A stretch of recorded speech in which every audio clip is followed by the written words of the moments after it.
നടപ്പിലാക്കുന്ന കർശനമായ കുടിയേറ്റ നയങ്ങൾ 2026 അമേരിക്കയിലെ ഗ്രീൻ കാർഡ് ഉടമകളുടെ ജീവിതത്തിൽ വലിയ മാറ്റങ്ങൾ കൊണ്ടുവരും. അമേരിക്ക ഫസ്റ്റ് എന്ന നയത്തിന്റെ ഭാഗമായി നിയമപരമായ കുടിയേറ്റക്കാർക്ക് നൽകിയിരുന്ന പല ആനുകൂല്യങ്ങളും വെട്ടിക്കുറയ്ക്കുകയും നിരീക്ഷണം ശക്തമാക്കുകയും ചെയ്യുകയാണ് ട്രംപ് ഭരണകൂടം. ബിസിനസ് വായ്പകൾക്കുള്ള നിയന്ത്രണം മുതൽ അതിർത്തികളിലെ അത്യാധുനിക ബയോമെട്രിക് പരിശോധനകൾ വരെ ഇതിൽ ഉൾപ്പെടുന്നുണ്ട്. ഗ്രീൻ കാർഡ് കൈവശമുണ്ടെന്നത് പൗരത്വത്തിന് തുല്യമല്ലെന്നതും ഏത് നിമിഷവും സൂക്ഷ്മമായ പരിശോധനയ്ക്ക് വിധേയമാകാം എന്നുള്ള സന്ദേശവും ഒക്കെയാണ് ട്രംപ് ഭരണകൂടം ഇപ്പോൾ ജനങ്ങൾക്ക് നൽകിക്കൊണ്ടിരിക്കുന്നത്. പൗരത്വത്തിലേക്കുള്ള വഴി കൂടുതൽ ദുഷ്കരമാവുകയാണ്. അത്തരം ദുഷ്കരമാകുന്ന പരിഷ്കാരങ്ങളാണ് ട്രംപ് കൊണ്ടുവന്നുകൊണ്ടിരിക്കുന്നത്. ഇനി എന്താണ് ഗ്രീൻ കാർഡ് എന്ന് ചോദിച്ചാൽ, അമേരിക്കയിൽ സ്ഥിരമായി താമസിക്കാനും ജോലി ചെയ്യാനും ഒക്കെയുള്ള അനുവാദം നൽകുന്ന ഒരു ഔദ്യോഗിക രേഖയാണിത്. പെർമനന്റ് റെസിഡന്റ് കാർഡ് എന്ന് ഇതിനെ പറയാം. ഒരുപാട് പേര് അമേരിക്കയിൽ ഗ്രീൻ കാർഡ് വെച്ച് ജീവിച്ചു പോകുന്നുണ്ട്. വോട്ടവകാശമൊന്നും ഈ ഗ്രീൻ കാർഡ് ഉടമകൾക്ക് ലഭിക്കില്ലെങ്കിലും പല അവകാശങ്ങൾ കിട്ടും. സാധാരണ താമസിക്കുന്നതിനേക്കാളും കുറച്ചുകൂടി റൈറ്റ്സ് ഉണ്ടാവും പല കാര്യങ്ങൾക്കും. ഇപ്പൊ ഗ്രീൻ കാർഡ് കയ്യിലുണ്ടെങ്കിൽ അമേരിക്കയിൽ വളരെ നല്ലതാണ്. അപ്പൊ അത്തരത്തിലുള്ള ഒരു കാർഡിലേക്കാണ് ഇനി ട്രംപിന്റെ അടുത്ത കടന്നുകയറ്റം. എന്തായാലും ട്രംപ് ഭരണകൂടം കൊണ്ടുവരുന്ന മാറ്റങ്ങൾ ഗ്രീൻ കാർഡ് ഉടമകൾക്ക് അത്ര നല്ലതായിരിക്കില്ല. അത്തരത്തിലൊരു റിപ്പോർട്ടാണ് ഇപ്പോൾ പുറത്തു വന്നിരിക്കുന്നത്.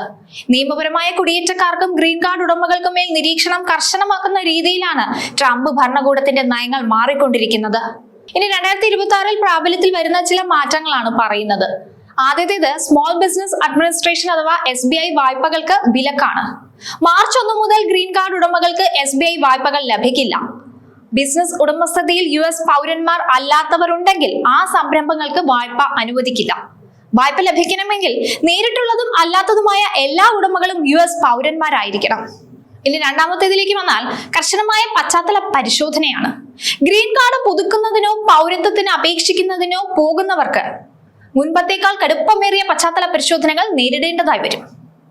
ഗ്രീൻ കാർഡ് ലഭിച്ചപ്പോൾ എന്തെങ്കിലും രീതിയിലുള്ള ക്രമക്കേടുകൾ നടത്തിയിട്ടുണ്ടോ, ക്രിമിനൽ പശ്ചാത്തലം ഉണ്ടോ തുടങ്ങിയ കാര്യങ്ങൾ അധികൃതർ അതിസൂക്ഷ്മമായി തന്നെ പരിശോധിക്കും.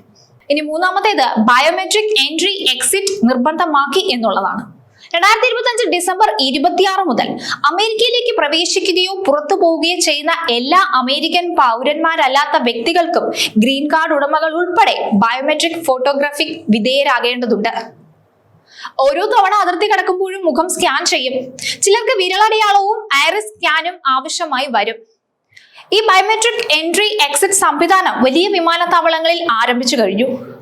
വൈകാതെ ഇത് കടൽ തുറമുഖങ്ങളിലേക്കും വ്യാപിക്കും. ഗ്രീൻ കാർഡ് ഉടമകൾ യാത്ര പ്ലാൻ ചെയ്യുന്നതിന് മുൻപ് ഈ സ്ക്രീനിംഗ് പ്രക്രിയയ്ക്കായി അധിക സമയം കണ്ടെത്തേണ്ടതായി വരും. ഗ്രീൻ കാർഡ് ഉടമകൾ വർഷത്തിൽ ചുരുങ്ങിയത് 6 മാസമെങ്കിലും US താമസിക്കുന്നുണ്ടെന്ന് ഉറപ്പാക്കാൻ ഇത് സഹായിക്കും. ഇനി അടുത്തത് അഭയാർത്ഥികളെ തടഞ്ഞു വെക്കാനുള്ള പുതിയ നയം.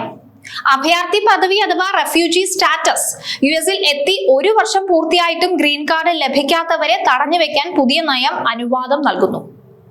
കർശനമായ സുരക്ഷാ പരിശോധനകൾക്ക് ശേഷം രാജ്യത്തേക്ക് പ്രവേശിച്ചവരാണെങ്കിലും ഇവർ വീണ്ടും സ്ക്രീനിങ്ങിന് വിധേയരാകേണ്ടി വരുമെന്നാണ് നിലവിലെ വിവരം. ഇനി അവസാനത്തേത് കണ്ടീഷണൽ ഗ്രീൻ കാർഡ് ഉടമകൾക്ക് പരിശോധനാ വിവാഹം വഴി ലഭിക്കുന്ന കണ്ടീഷണൽ ഗ്രീൻ കാർഡുകൾ കൈവശമുള്ളവരുടെ വീടുകളിലും ഓഫീസുകളിലും എല്ലാം ഉദ്യോഗസ്ഥർ മുന്നറിയിപ്പില്ലാതെ പരിശോധനയ്ക്ക് എത്തിയേക്കാം. ദമ്പതികൾ ഒരുമിച്ചാണോ താമസിക്കുന്നതെന്നും വിവാഹം യാഥാർത്ഥ്യമാണോ എന്നും ഒക്കെ ഉറപ്പുവരുത്താനാണ് ഇത്തരത്തിലുള്ള പരിശോധന. 2026 പ്രാബല്യത്തിൽ വരുന്ന ഈ നിയമങ്ങൾ അമേരിക്കയിലെ കുടിയേറ്റ സമൂഹത്തിനിടയിൽ വലിയ ആശങ്കയാണ് സൃഷ്ടിക്കുന്നത്. വെറും സുരക്ഷാ മാനദണ്ഡങ്ങൾ എന്നതിലുപരി വിദേശികളായ ബിസിനസ് ഉടമകളെയും അഭയാർത്ഥികളെയും ലക്ഷ്യം വെച്ചിട്ടുള്ളതാണ് ഈ നീക്കങ്ങൾ. വിമർശകരും ഇത് ചൂണ്ടിക്കാട്ടുന്നുണ്ട്.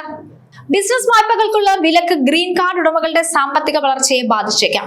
എന്നാൽ നിയമപരമായ കുടിയേറ്റം കൂടുതൽ സുതാര്യമാക്കാനാണ് ഈ നടപടികളെന്നാണ് ഭരണകൂടത്തിന്റെ വാദം.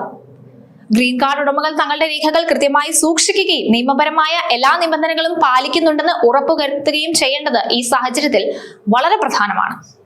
എന്തായാലും ട്രംപ് ഭരണകൂടം കടുപ്പിച്ച് തന്നെയാണ് മുന്നോട്ട് കൊണ്ടുപോകുന്നത്. മുമ്പൊന്നുമില്ലാത്ത രീതിയിൽ അമേരിക്കയെ മാറ്റിമറിക്കാനാണ് ട്രംപിന്റെ ഉദ്ദേശം.